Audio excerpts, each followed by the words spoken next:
Hello and welcome everyone to the Varsity Tutors Star Course series, where it's midsummer. And so whether you live in a town where the World Series champions hail from, like I do in Los Angeles, or from a town where you may already be mathematically eliminated from the playoffs, like where I grew up in Detroit, baseball is in full swing. You'll hear a little bit more from everyone here as on the host team of their favorite teams. Baseball is in full swing, and America's pastime isn't just a pastime. It's probably the best way to learn about our past. And today is one great way to do that. We've got the team from the Yogi Berra Museum in New Jersey here. It's going to take us through their program on the Negro Leagues, a great way to learn about the American spirit of resilience, a little bit about that period of racism and Reconstruction, and a whole lot about baseball as well. So a couple of notes for you guys before we get started. One, baseball is all about spectators getting involved, and that's what today is all about as well. So you'll see the chat box to the right of the screen. Please ask any questions you have in there in the last 10 minutes. We'll talk to our team. I'll interview them to get answers for you. They're also going to ask you a lot of questions about what your favorite teams are, about what you know about the Negro Leagues and the history of how baseball did integration in the 1940s and 50s. So make sure you're answering their questions there as well. And of course, everyone wants to go out to the ballpark and bring back a photo to remember it by. So have a camera nearby, because in about half an hour, we're going to give everybody a chance to lean into the screen and take a picture with one of the greatest baseball heroes of all time, whose name may actually be a surprise to some of you. So have that camera ready. If you upload that to Instagram and tag Varsity Tutors and the Yogi Berra Museum, you'll be entered to win a prize package we'll tell you more about in just a little bit. But I've talked enough. I think it's time to say those words we all want to hear. Play ball. Thank you so much. Welcome everybody to the Yogi Berra Museum and Learning Center. My name is Jenny Pollack. I'm the education director here, and I'm joined by two of our fantastic educators, Kira and Carlos, who will be chiming in a second. And first, I want to tell you this is the largest class we've ever had. I'm told there may be some 300 people on this call zooming in from all over the United States, which is so exciting. So do me a favor and put your city in the chat, wherever you're from or where you're zooming from, put it in the chat so we can see who's joining us and from where. And also please put in your favorite baseball team. I hope it's either the Yankees, go Yankees, or the Mets. I'm a Mets fan, go Mets. I'm usually the only one. But if you are from the New York City area, of course, tell us which team you love or both. And oh no, somebody's from Boston. I'm so sorry about that, but you're welcome anyway. And so the important thing to tell you before we get into the history of the Negro Leagues is a little bit about the great Yogi Berra. So we always ask kids, what can you tell us? What do you know about Yogi Berra? So put that in the chat too. So let's see what some people come up with. Yes, people know he was a catcher for the New York Yankees. And what other teams did he play on? You might know some trivia. And yes, he fought in World War II, joined the Navy when he was 17. But what I also want you to know about Yogi Berra is that though he was known for being a great baseball player, he also really was a great human being. And that's what's really important to us here at the museum. He represented values like respect, kindness, teamwork, excellence. And so the mission of the museum is not just to remember the great life of Yogi Berra, but also to uphold those values that we think are so important. Okay, so we're gonna get into our lesson on the history of the Negro Leagues, but I'm gonna turn it over to Kira now. She's gonna start us off in a game.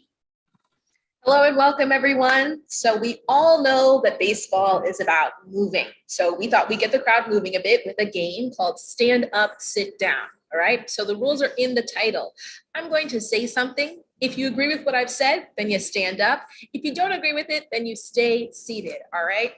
And of course, we can't see everybody, so it's really up to you how you participate. If you don't want to stand up, you can also type in the chat a Y for yes, I agree, or N for no, I disagree, all right? All that makes sense? Beautiful, here we go. Stand up if you have ever played or watched baseball or softball. Stand up if you've ever played or watched baseball or softball. I feel like the chat should be blowing up with whys. Baseball is an American pastime. Oh, that's great. I love seeing all that. Go ahead, sit down again, take your seat. Now, stand up if you have ever played another team sport. Stand up if you've played any other team sport. All right, so hockey, basketball, soccer. Great, lots of athletes on the call. Okay, but some people don't play sports, no problem. Go ahead, sit down, sit down. Now, stand up if you are not a fan of sports. Stand up if sports just isn't really your thing. I know it's weird that I work here, right? I'm not a fan of sports. Listen, I see other people not fans. All kinds are welcome at the museum. Go ahead, sit down again. Now, stand up if you've ever really wanted something and you didn't get it and you thought that was unfair. Stand up if you've ever wanted something and didn't get it and you thought that was unfair. Yeah, I'm seeing a lot of yeses, a lot of yeses. Very common experience. Go ahead, sit down again. Now, stand up if you have ever felt left out of a group. Stand up if you've ever been left out of a group, right? A mixed bag here, some yeses, some nos, no problem. Go ahead, sit down again. Now, stand up if there's ever been an activity that you loved with all your heart. Stand up if you have ever done something that you loved. The chat is blowing up with yeses. I love to see so many passionate people here. That's amazing. Thank you. Sit down again. Last question for everyone. Last question is, stand up if you ever felt proud of something that you worked really hard on. Stand up if you have ever been proud of your work. Yes, yes, yes, yes, yes. That's great to see. All right, sit down again. That is the end of our warm-up game. Thank you for playing. So yes, we play this game to move our bodies a little bit, but also because these statements reflect a bit of what we think that Negro League experience might have been like. So now we're going to start our slideshow, and I'm going to turn it over to Carlos. All right. So hi, everyone. Today we're going to take a look at the birth and growth of the Negro Leagues. So on your screen, you're going to see a very famous baseball player. In just a second, there it is. And right now, type in the chat, can somebody tell me who this very, very, very famous baseball player is? All right, let's see. We're starting to get some answers. Okay. A lot of you got it right. It's Jackie Robinson. Now, we know this is Jackie Robinson. Can somebody tell me who is Jackie Robinson? Why is he important? Why are we talking about it? All right. All right, we got a lot of baseball fans. So yeah, a lot of you have the right answer. I did see somebody said that Jackie Robinson was the first Black baseball player. That's not quite true. Can somebody tell me, or can you try to type in the chat why this isn't true? Okay, why this isn't true. Great. So I see that somebody wrote the word Negro Leagues, and you're absolutely correct. So before Jackie Robinson, there was actually hundreds of Black baseball players playing for what is known as the Negro Leagues. And before that, there were actually many, many going as far back as the early 1800s. So the actual first Black professional baseball player in the major leagues was somebody named Moses Fleetwood Walker, as you can see here. So Moses Fleetwood Walker was a catcher from Ohio, and he's thought of as the first Black baseball player for a major league team, even before Jackie, because he played for the Toledo Mud Hens. And the Hens, believe it or not, in the late 1800s were an integrated major league team.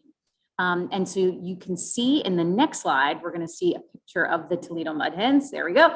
And you can see Moses Fleetwood Walker there in the center in the back.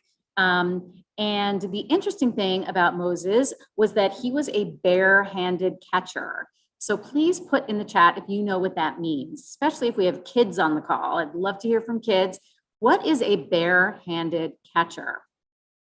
And yes, you guys are pretty smart. I can see you know this is before the evolution of the catcher's mitt.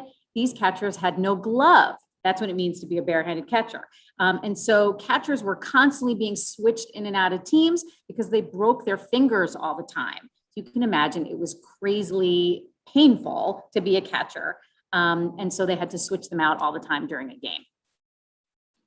So now we are going to look at a a team picture from 1887. This is the Syracuse Stars. Now, this doesn't look like a typical picture of a sports team, right? So here, all of the players are shown separately. We're used to seeing team photos, everyone's in one shot together. But here, each team member is in their individual boxes. And the reason for that is because two white players refused to be photographed with the only Black player on this team. So the only Black player on the Syracuse Stars is P. Higgins. He's in the bottom left box there, and two of his white teammates refused to be photographed with him. So we believe that this is the beginning of segregation in baseball, and that this is directly connected to Jim Crow, to the Jim Crow era and to Jim Crow laws. So if you're familiar with that term, if you've heard of Jim Crow laws before, type it in the chat for us. Put your thoughts there and explain to everybody else, what are Jim Crow laws? While you're writing that, we're going to look at some examples of Jim Crow laws here. All right, so I'm looking in the chat here. We've got a lot of correct guesses here. Jim Crow laws are laws that enforced racial segregation. Okay, so a lot of you have studied this time period. That's great. So the examples we are showing here made life extremely difficult for African Americans, right? So these separate bathrooms and watering fountains. But the other part of Jim Crow that we can't ignore is that they didn't just make life difficult, they also made life dangerous, because there was extreme violence against Black people that occurred, including lynchings. So this kind of violence took place predominantly in the South, and it was incredibly dangerous. And if there are any students on the call who don't know what lynching means, we can define it as a brutal form of killing Black people by a group or a mob in the name of administering justice. But these killings took place without legal permission or trial, often with no given reason at all. So, as I said, this was an incredibly dangerous time.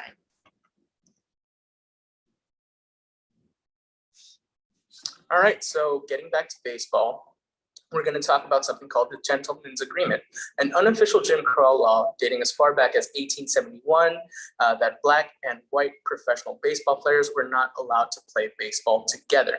So like many other Jim Crow restrictions, this wasn't actually written down anywhere. It's just something that all the owners of these white-owned teams in the major leagues adhered to. Something we always point out is a mild-mannered language here. So notice how they're saying gentleman's agreement. What they're doing there is they're trying to make it sound more pleasant than it really was, which, by the way, this is a form of white supremacy and racism, keeping Black people out of baseball.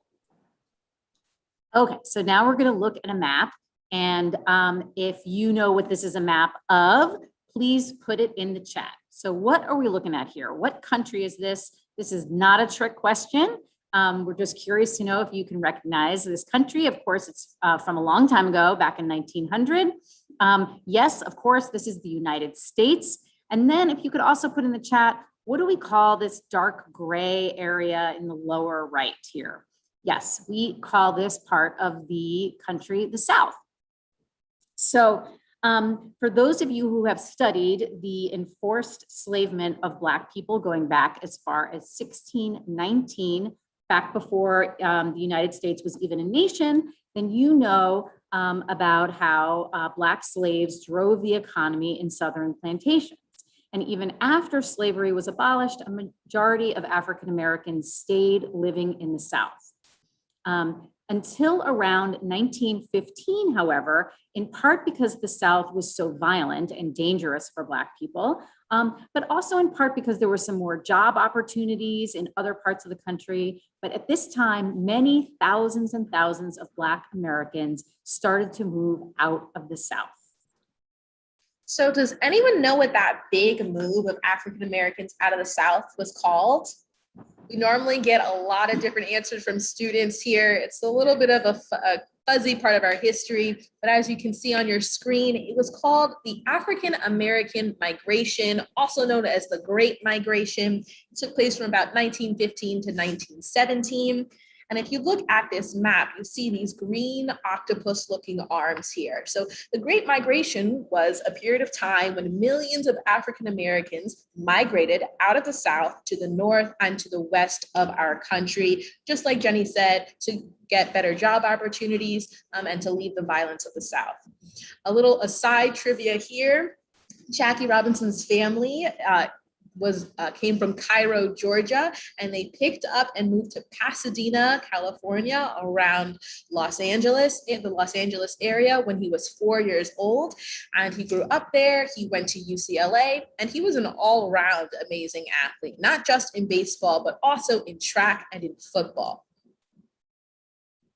All right, so in this next map, it shows you where Negro League teams popped up between 1920 and 1949, represented by the red stars that you see on the screen.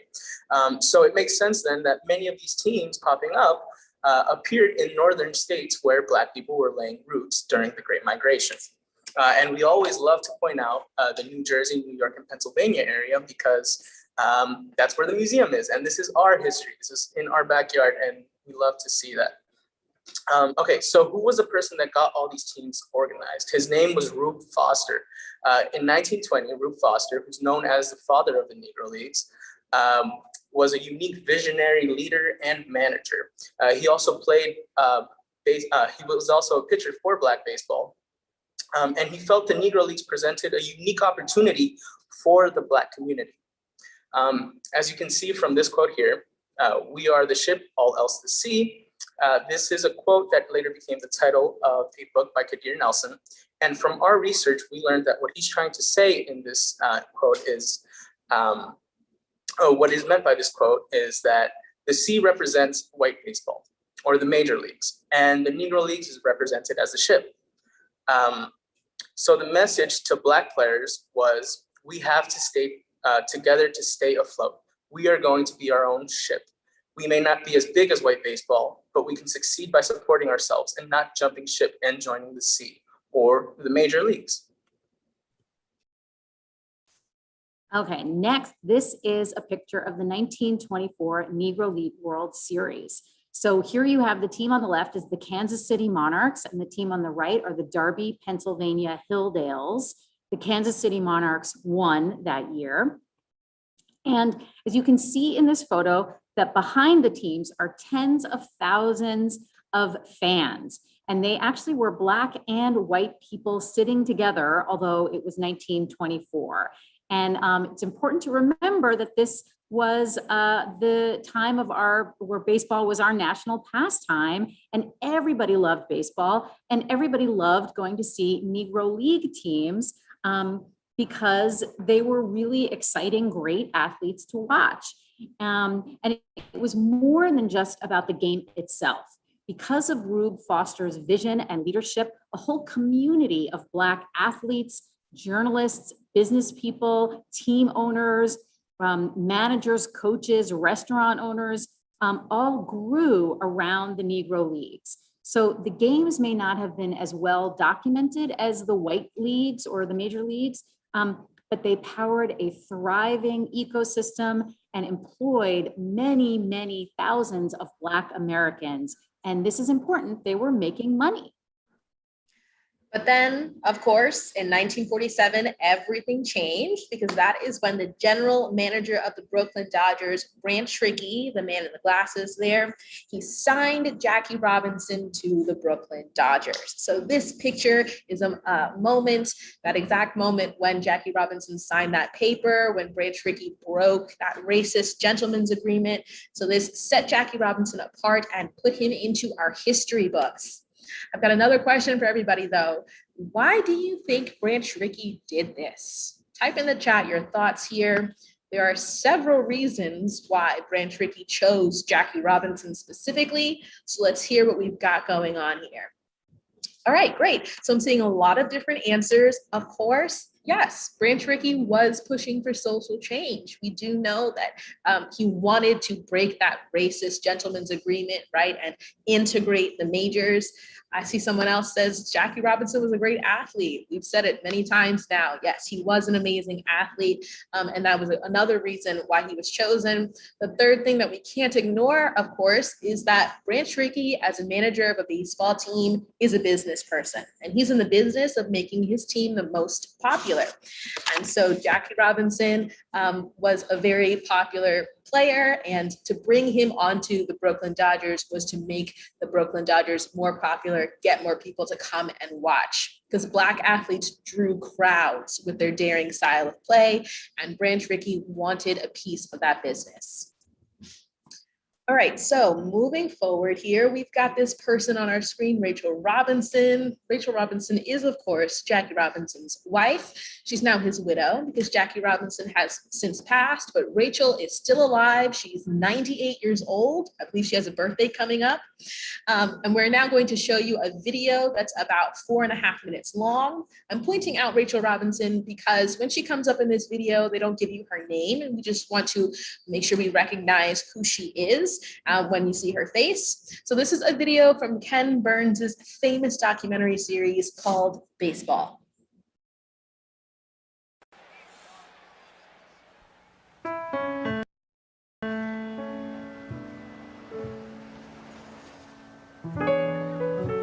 History was made here Tuesday afternoon in Brooklyn's flag-bedecked Ebbets Field when smiling Jackie Robinson trotted out on the green-swept diamond with the rest of his Dodger teammates. No less than 15 photographers surrounded Robinson before the game and clicked his picture from every position imaginable. Pittsburgh Courier.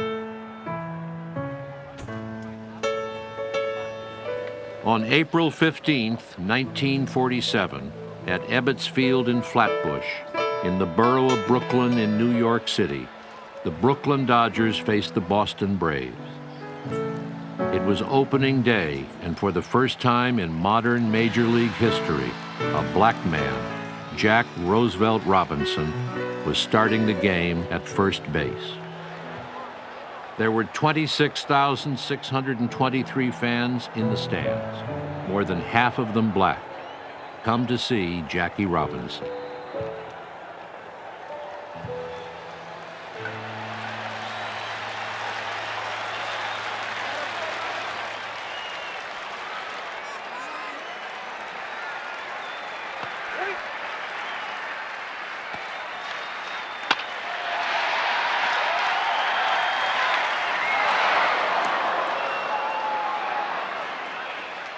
Although Robinson went hitless in 3 trips to the plate, just the sight of him stirred the crowd. I remember the excitement and just the feeling of having gotten through it, and a sense that Ebbets Field itself was small enough so that we kind of felt immediately that we could find our place in it. At least I did. The black fans were so tense and so enthusiastic, and so their expectations were so high and their aspirations were so high that they just reacted to everything. Every swing of the bat, somehow they got something going with the black fans. And white fans, I think, were probably more in a frame of mind to wait and see. There was this overpowering feeling that people's hopes were riding on what Jack was doing as much as their interest as fans in the score.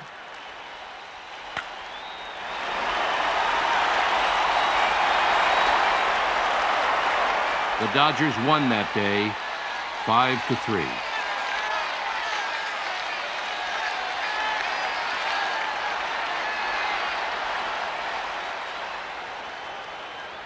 You can almost divide American history in the 20th century before Robinson and after Robinson.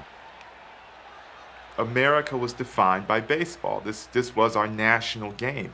So the drama of this moment of Robinson coming in is enormous because of the game being tied to the national character, in some way the game being tied with America's sense of its mission and its destiny.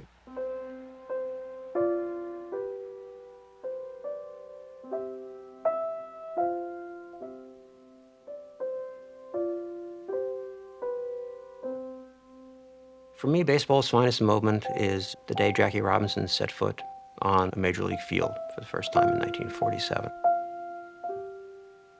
I'm most proud to be an American, most proud to be a baseball fan, when baseball has led America rather than followed it. It has done so several times, but this is the most transforming incident. I can think of no man having a more difficult road ahead of him than Jackie Robinson did in '47, and no one walking that road more valiantly or more proficiently. I would say that Jackie Robinson is my great hero among baseball players, and he's my great hero as an American. He is an individual who shaped the crowd. All right, so everyone knows about Jackie Robinson, but I want to tell you about Larry Doby, who's on the left. He is one of the great players for the North Eagles, who is an incredible local team here from Jersey, who played in the Negro Leagues. He was the second Black baseball player to break into the major leagues and the first to play in what is known as the American Leagues. He signed with the Cleveland Indians just 3 months after Jackie joined the Brooklyn Dodgers. Doby ended up in the Baseball Hall of Fame, but sadly he doesn't get as much of the recognition that Jackie did. And on the other side, you got Monty Irvin, who also played for the North Eagles. Many actually believed that Monty Irvin would be the first Black baseball player to integrate into the major leagues. He is originally from he's originally from Alabama and migrated to Patterson during the Great Migration. Monty Irvin was the first player on the New York Giants, which is now the San Francisco Giants. And it's important to note also that the owners of the Newark Eagles were a Black married couple, Abe and Effa Manley. And Effa was in charge of business operations for the Eagles and worked tirelessly to improve conditions for Negro League players, for the entire league, not just her team. And that was not the case for most of the other Negro League owners, most of whom were white. And she was very involved with the fight for social justice. She was known for being a fair boss and for paying her players on time. She also was elected to the Baseball Hall of Fame in February of 2006, where she is still the only woman there. So speaking of women in baseball, we get a common question. Were there women in the Negro Leagues? And the answer is yes. We know of 3. They joined in the 1950s when the Negro Leagues started to dissolve, right? So audiences were getting less and less, and bringing women baseball players into the Negro Leagues was an attempt to bring audiences back. So the most well-known of these 3 was Toni Stone here on the far left. She's a veteran baseball player, played for several Negro League teams before signing to play second base for the Indianapolis Clowns in 1953. And when she signs on to play second base, she's taking the position left open by Hank Aaron as he leaves to play for the Milwaukee Braves. In the middle there, we've got Mamie Peanut Johnson. She is the league's first female pitcher. And then on the far right, we have Connie Morgan. Connie Morgan joins the Indianapolis Clowns in 1954 after Toni Stone is traded to the Kansas City Monarchs. So these 3 women were extraordinary trailblazers, but they also faced enormous harassment, intimidation, and bullying for not only being Black, but also being women. All right, so one of the last players to join the majors was Elston Howard, the first Black New York Yankee. Howard didn't join until 1955. That's 8 years after Jackie broke the color barrier. The Yankees were very slow to integrate. In the picture on the left, Elston is playing for the Kansas City Monarchs in the Negro Leagues. And on the right, you see him with Yogi Berra, who became his catching mentor. The integration of the major leagues was an important positive step towards undoing racism in baseball, but integration also meant the audience for Negro League baseball grew smaller and smaller because Black fans wanted to watch their star players in the majors. By about 1960, all the teams dissolved, which meant that all the business around the Negro Leagues, the managers, the owners, the coaches, the journalists, they all lost their jobs. So on one hand, integration was good, was a good thing, obviously. Black people and white people should be able to play together. But on the other hand, there were many devastating consequences for Negro League players, leaders, and the Black community as a whole, especially in the business of baseball. Not every Negro League player suddenly got a job playing on a white team. Okay, so to bring you a little bit closer up to today, we're going to take a look at, in terms of the history of the Negro Leagues, that there's only one remaining original Negro League stadium in the Northeast near us in New Jersey. It's in Paterson, New Jersey, called Hinchcliffe Stadium. And this is what it looked like back in the day. As you can see, this is the home of the New York Black Yankees and the New York Cubans. Larry Doby played here. He went to Eastside High School in Paterson and played football and baseball. But here is how it looks today. And you'll see, there we go. There is hope. There is plan to restore this. It's unfortunately become incredibly run down. As you can see, there's some $90 million plan by the city of Paterson to restore this amazing stadium. And but as you can imagine, raising that kind of money is going to take some time. So we imagine it probably won't be restored for a few years. Okay, so let's fast forward and think about Black leadership in sports today, 60 years after the end of the Negro Leagues. So someone tell me, type in the chat, who is this person on our screen here? We should be seeing the chat blowing up. I'll give you a hint though. He's known for playing basketball, right? The greatest basketball player of all time. Great, we got it. Michael Jordan, yes. So this is a very famous Michael Jordan. We highlight Michael Jordan here because he is the only Black majority owner in Big Four sports, okay? So Big Four sports are the four most popular sports in America.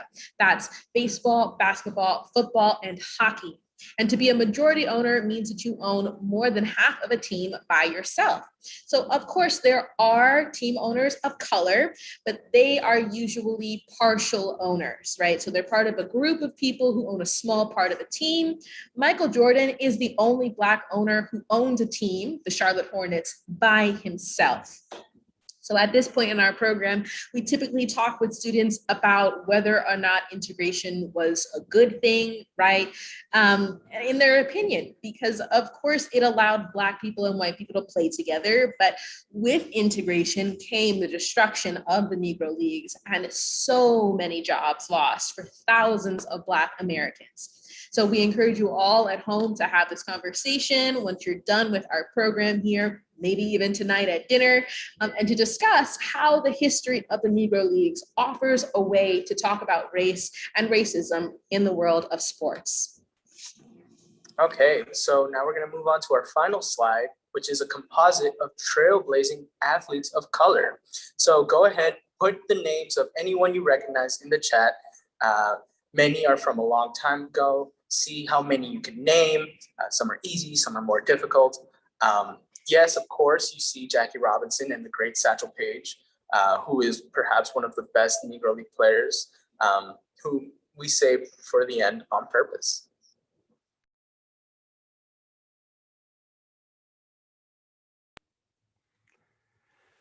All right, and thank you. Yeah, speaking of pictures of trailblazing Black athletes, we mentioned at the beginning a couple things we wanted everybody to be ready for here. One is get your questions coming in. You guys have asked some great ones, and we're excited to get a few more. But also make sure you have your cameras ready, because now, like Carlos just mentioned, is our opportunity to get a picture with one of the greatest athletes in American history, who happened to be a Negro League superstar. And Kira is standing nearby to tell us a little bit more about what we're getting our pictures for. So get those cameras ready, be ready to lean in, and Kira, take it away. Yes, so I am standing next to an almost life-size photograph of Satchel Paige here, who played for the Negro Leagues and was often called the greatest pitcher of all time, okay, regardless of color, not just in the Negro Leagues. Satchel Paige did make it into the majors. He joined the Cleveland Indians when he was 42, and his career spanned 5 decades. And he was also inducted into the Baseball Hall of Fame. So this is your time to take your selfie with Satchel Paige.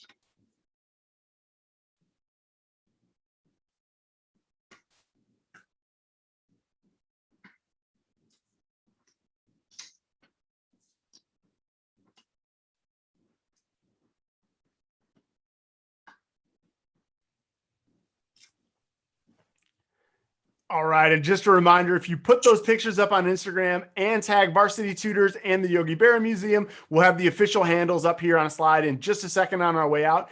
You will be entered to win a prize package that includes 3 free months of VT Plus, which is a service through Varsity Tutors where you can take classes on basically any subject you would ever want to learn about. There's a link on your screen to learn a little bit more, plus a souvenir package from the Yogi Berra Museum, including some Negro League swag, which is amazing. So get ready for that. However, while we're talking about photography, we also want to show off one of the cooler features of the Yogi Berra Museum here as well. They've got an amazing photograph collection and a pretty cool piece of technology to make baseball history come to life. And so let's go back to Jenny and Carlos, who are going to show us one of the cooler things you could find if you're ever fortunate enough to get to the museum out there in New Jersey. Yes, so exactly right, Brian. If you are in the New York, New Jersey area, please come visit us at the Yogi Berra Museum and Learning Center so you can see this cool technology. All of the photographs are in black and white. There's some 91 photos. But some of them, using our iPad Pros, you can turn them into color. So this, of course, is the amazing Ernie Banks, who was in the Negro Leagues, and he made it into the Chicago Cubs, standing in a part of the museum where we have Negro League players on the one side who were in their Negro League teams. This is Roy Campanella in black and white. He was just 15 when he was on the Baltimore Elites. And here he is in color. And he was able to join the Brooklyn Dodgers along with Jackie Robinson just about a year after Jackie. So we have these really cool iPad Pros, as you can see. And when you come to the museum to visit us, you can walk around with your own iPad Pro and look at some of the pictures in color. Awesome. Thank you so much. What a cool piece of technology. And for anyone like me who grew up collecting baseball cards or is growing up collecting baseball cards, being able to see some of that old baseball history coming to life like that is really, really fascinating. So again, get to the Yogi Berra Museum in northern New Jersey on the campus of Montclair State. If you're ever fortunate enough to have the opportunity, also get those pictures up on Instagram coming up right after these questions. And of course, answers will have the official rules up there for you so you can be entered to win. But you guys have also been asking some amazing questions and we promised you some answers. So I'm going to get all 4 of us on screen here so we can make sure whoever's answering, whoever's got the expertise is right on deck and ready to take a swing at the right answer. First one that I think a few people have been asking, definitely we want to make sure we address up front. It probably was uncomfortable for a lot of people to hear the word Negro said so often today. Not a word we tend to use in polite company nowadays, but it is sort of part of the history of this era of baseball. Can you tell us a little bit about what's the usage of that term in this context, how we should feel about that? Yes, absolutely. So we've mentioned a few times in the program that we mostly do this program with middle and high school students. And so typically before they come to visit the museum virtually, we give them a list of vocabulary words that teachers can then talk to their students about, given the context and the history. So of course, Negro is an antiquated term that we certainly don't use anymore, nor should we. But it also is part of the history of this period of baseball. And in fact, these Black baseball players at the time in 1920, when they got organized, gave themselves this term, the Negro Leagues. They also used the word colored, which of course is another term that we do not use anymore. But in the context of this history, it can be considered appropriate. And it should also be noted that this exhibit that we have comes from the Negro Leagues Museum in Kansas City. So we are incredibly grateful to them. And I didn't mention that we will have it here until the end of 2021. Excellent. Yeah. If you ever thought you might have been a local Kansas City Monarchs fan, there is the Negro League Museum and Hall of Fame in Kansas City. So if you can't make it as far as New Jersey, but you can make it to the dead middle of the country, there's a great museum there for you as well. So thank you for addressing that. Kind of an uncomfortable word to hit the ear, but it is part of the history. And those who played in the Negro Leagues, we're certainly proud of that. And it's great to have an opportunity to honor them. Hey, one question that came up that I loved, and so thanks to whoever asked it, was, we saw women playing in the Negro Leagues. Have any women made it to the major leagues? Ooh, that is a good question. As far as I know, they haven't. But I will note that the really amazing woman, Kim Eng, is the first female and the first Asian female to be a general manager of a men's sports team. And so she's in the major leagues. And she is the new general manager for the Miami Marlins, working with Derek Jeter. And she also, I believe, has 2 or 3 World Series rings from her previous jobs in the major leagues. Excellent. That's really great to know. That's and of course, she's the first one I thought of, but I don't think there have ever been any female in the major leagues, women in the major leagues. I think you're right. Front office and announcers. Was it Jessica Mendoza? I think was the first, kind of primetime Major League Baseball announcer. So still some glass ceilings to break through, but right. that glass is weakening up there. So great question to whoever asked it. Hey, another really common one. We'll jump around a little bit here. Was how does that app work to colorize old pictures like that? And is that something that we can use, in our own lives, or do we have to come to the museum to be able to use it? You have to come to the museum to be able to use it. And kids ask that all the time. Before COVID, when they were coming here in person, kids would always say, can I use my phone for this? Or can I put this on my iPad at home? And no, we hired a very amazing scientist. And I should point out, she's a woman who is both an engineer and an artist. And she was able to figure out the chemistry and the engineering of how you can turn certain black and white photos into color. Don't ask me to explain the scientific process to you because I can't do that. But it's pretty cool. App. Thank you for showing that off. And yeah, another reason, if you can only get it at the museum, that's another reason to one of many to make the trip. So that's great. Hey, another one that came up a lot, I think you mentioned it sort of at the beginning here of like, unfairness and being left out and those kind of things. A common theme that kind of came out is why did it take so long for someone to realize that having access to black baseball players was a great way to win? You deepen your pool of available players and talent and all those kind of things. A lot of people wondering, why did it take so long? And why didn't people see that, hey, there's a real opportunity to make your team better? That is an excellent question. There's really no one answer, but what I can say from the kind of research that we've done on this time period is that, it's hard for us to understand as 21st century beings what it really was like to live during the Jim Crow era and the kind of white supremacy and terrifying racism that existed. And it was so incredibly deep that it was just, change was incredibly slow. As you could see that from 1947, when Jackie Robinson joined the Brooklyn Dodgers, it was 8 years still for the Yankees to integrate. And they took a lot of flack for that. So it was not for lack of trying on the part of the black baseball players, because it wasn't as if they weren't trying to be seen and play with white players. And they were traveling all over the country to, get in as many games as they could. But just, the kind of simple answer is that change is slow.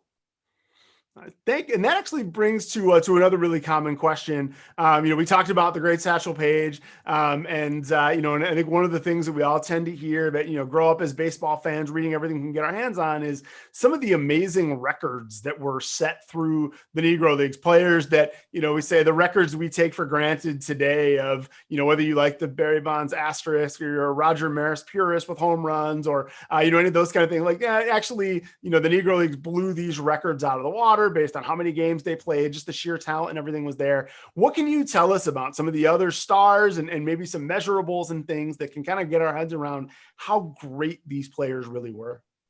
Well, I'm glad you brought that up because it's important to note that just recently in December, as late as December of 2020, just some 6 months ago, the major leagues did recognize that the Negro Leagues should be considered the major leagues. And so they took a lot of the records and the statistics that were kept from that time, though it wasn't, they didn't do such a great job of keeping those records. But Commissioner Rob Manfred at the time said the maneuver was correcting a long time oversight in the game's history. So maybe one of the players who was well known for being an amazing home run hitter was Josh Gibson, who we didn't get to mention. There's so many great players that we didn't mention in our program because there were, hundreds and hundreds of great players. But he was known for having hit 84 home runs in one season. They called him the Black Babe Ruth because he was such a power hitter. And sadly, he's one of the great tragic stories of the Negro Leagues in that he passed away at the age of 35, just a few months before Jackie broke the color barrier because, most of us speculate that he for sure would have made it into the major leagues because he was such an amazing hitter and also a great catcher. So that was Josh Gibson, if you were wondering.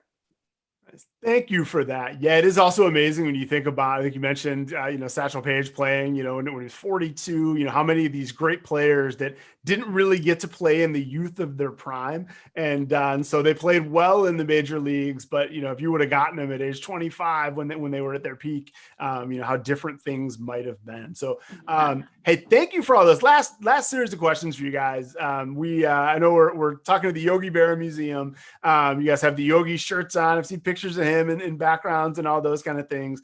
And he is known as being the most quotable human being, I think, in world history. My favorite quote of his is, "I didn't say half the things I said," but he's known for all those kinds of, kind of oxymoronic type quotes and all those kinds of things. So I've got to ask each of you for your favorite Yogi-isms. And so we'll just kind of go around. Jenny, you're first on my screen here. Let's hear everybody's favorite Yogi-ism.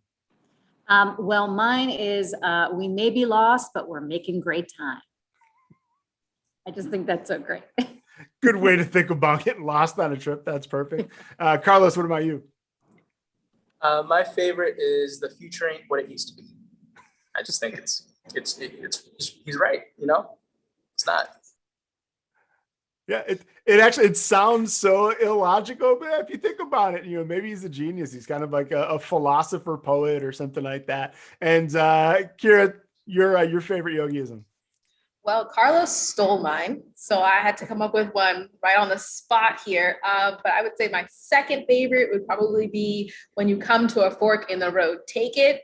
Just because of the story behind that and the fact that the Berra family, that's sort of like their motto at this point. They still live by that. We've got a second. If there's a great story behind it, do you mind telling us that? Sure. Yeah. So the story behind "When you come to a fork in the road, take it" is that when people were coming to visit Yogi Berra at his house in Montclair, the road did fork into two directions. And the thing was that you could actually go right or left, and either way would bring you back around to his house. So literally his directions was, when you come to the fork in the road, take it, go either way, you'll get to my house.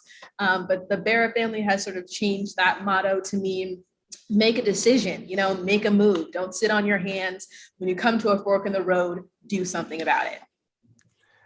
Those are words to live by. That's an amazing place to end it. Thank you so much for Brian, wait, us if you don't to mind that my just adding really quickly that when Yogi first said, when you come to a fork in the road, take it. He was giving directions to his best friend, Joe Garagiola, who people on the call will know was from the St. Louis Cardinals, also great baseball Hall of Famer. Awesome. More Thank you baseball for that, trivia. Abel. And lots of people had dropped that as their team in the chat. So Les, but since we're talking about giving directions and so we can move it this way. If people want to come visit the Yogi Berra Museum, how should they do it? When should they do it? Are you open to the public right now, or when do you anticipate? Let's make sure everybody knows where they can come and check out, the iPad Pro app, the Great Negro Leagues exhibit, and all kinds of other baseball history and memorabilia. Absolutely. We are open. We are the Yogi Berra Museum and Learning Center. Online, you can find our website, yogiberramuseum.org. We're open on Wednesdays through Sundays, 12 to 5. We're back among the living, which is so great. And it's really great to have people visit us. There's also an extensive online curriculum for teachers that's on our website that's free to educators. So check us out online. Excellent. We'll hope everybody has a chance to do that. Thanks to all three of you for an amazing presentation, for shedding light on these athletes who deserve so much more credit than they've historically been given, so much more attention, and just for all of your great stories and insight. And all that was great. To everyone at home, thanks for all of your amazing questions. We're really excited to get on Instagram and check out those pictures, which leads me to let me get those instructions up here for you so that you can get those pictures up. So huge thanks to all of you. Best of luck to whatever baseball team you root for this summer. Get out to the Yogi Berra Museum if you have the opportunity, and we'll see everybody back here soon. Thanks, everybody.